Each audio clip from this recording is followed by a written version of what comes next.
Welcome. This is the first session in a series to help teachers prepare for teaching in September of 2020. Hi, my name is Jessica Brooks, and I help people and schools navigate education in Ontario.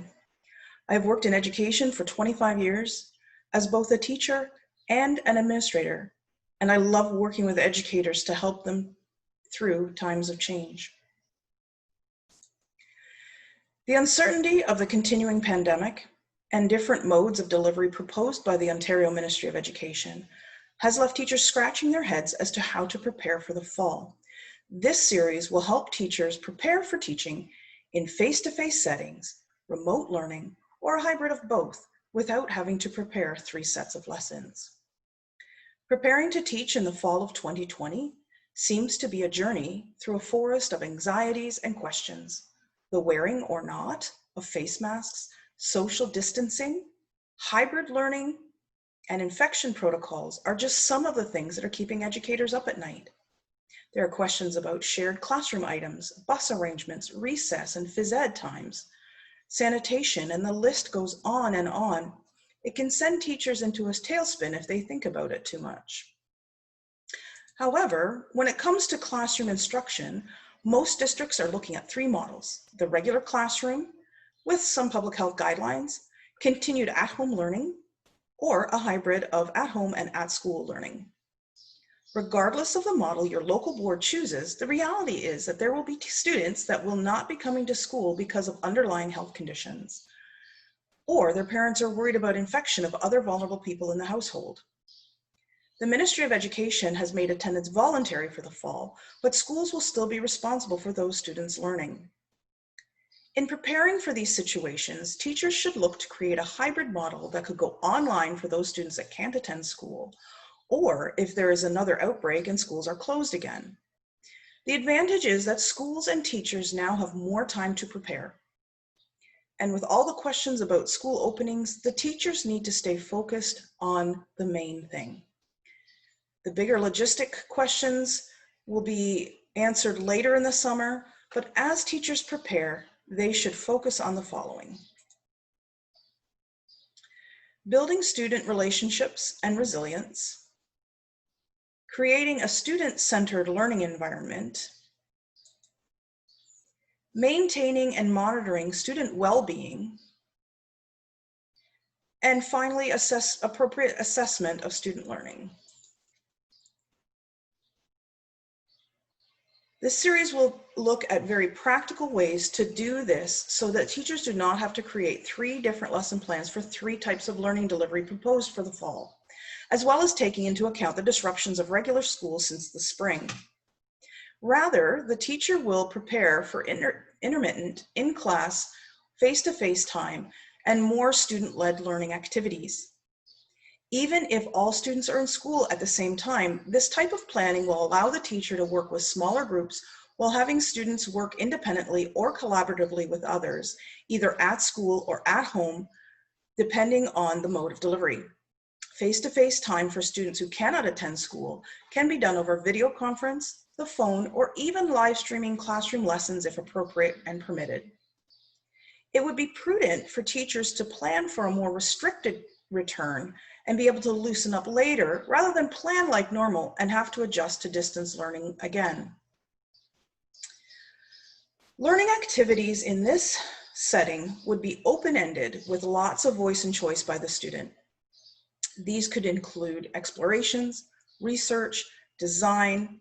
Assessments would be a series of benchmarks reached by the student throughout the year or semester. So where does a teacher start? Teachers should start at the end.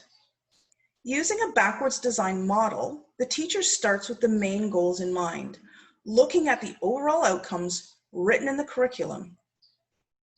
So let's start with an example of grade 5 reading expectations.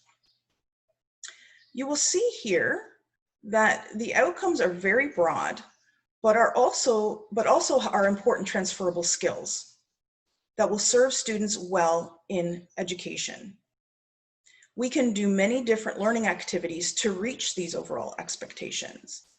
Rather than focusing on a novel or a vocabulary list or other content that has been done in the past, teachers may need to rethink the specific content in order to meet the needs of the students that are coming into their classrooms.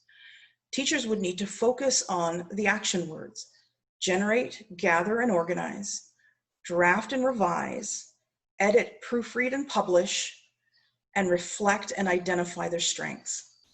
These are all important skills that students need going forward in their education. These writing skills can be developed outside the traditional literacy block that would meet the outcomes of the written list in this curriculum. This ability to cross over skills between the disciplines allows for growth of strong transferable skills and allows the teacher to streamline their planning time. This idea can also be used in a high school content course that has more defined outcomes. Here are the overall expectations for grade 11 biology genetics unit. The focus of the teacher will be on the outcomes of the action words: evaluate, investigate, and demonstrate. While using the content of genetics, teachers would focus on these transferable skills. Rather than making sure all the content is covered, teachers should design learning activities that allow students to dig deep into the themes of the unit using the outcomes listed. This could include research on the genetic work of COVID-19, the development of genetic theories, or the understanding and treatment of genetic disease. These open-ended learning opportunities would be meshed with instruction on the basics of genetics and different lab activities done at home or at school that demonstrate some of these basic ideas.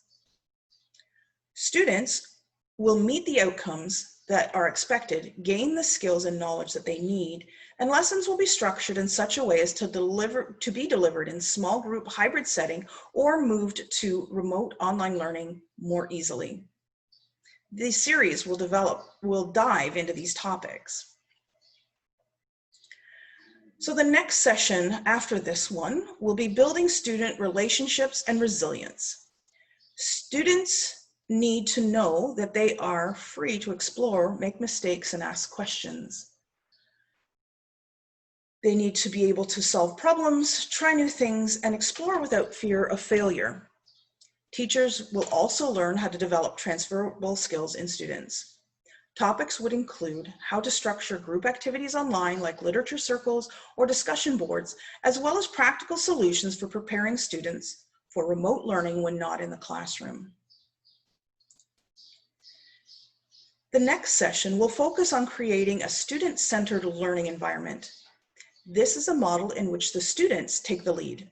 The themes of voice and choice are brought into the planning so that students have a voice in the content or the type of learning activities and assessment pieces. Learning would be planned so that the overall learning outcomes are achieved while meeting the needs of students and meeting them in terms of prior knowledge, in-class attendance, learning style, and interests. This session will include lesson plan templates and recording sheets for managing this type of environment.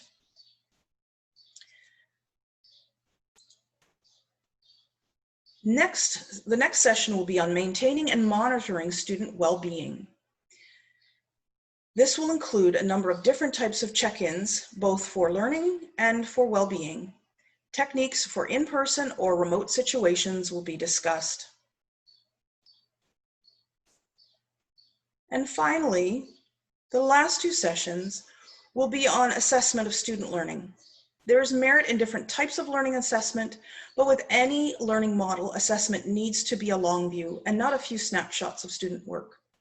This topic will mesh with what was learned in the third session, as check-ins would be included as part of final products.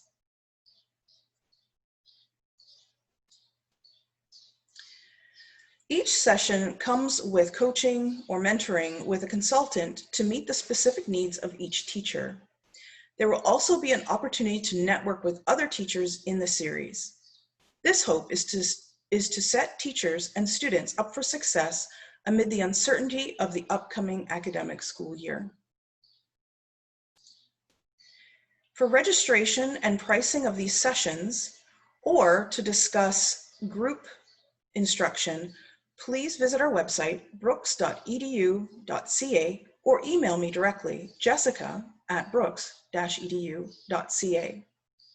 Thank you for your time today, and I wish you all the best in your teaching this fall.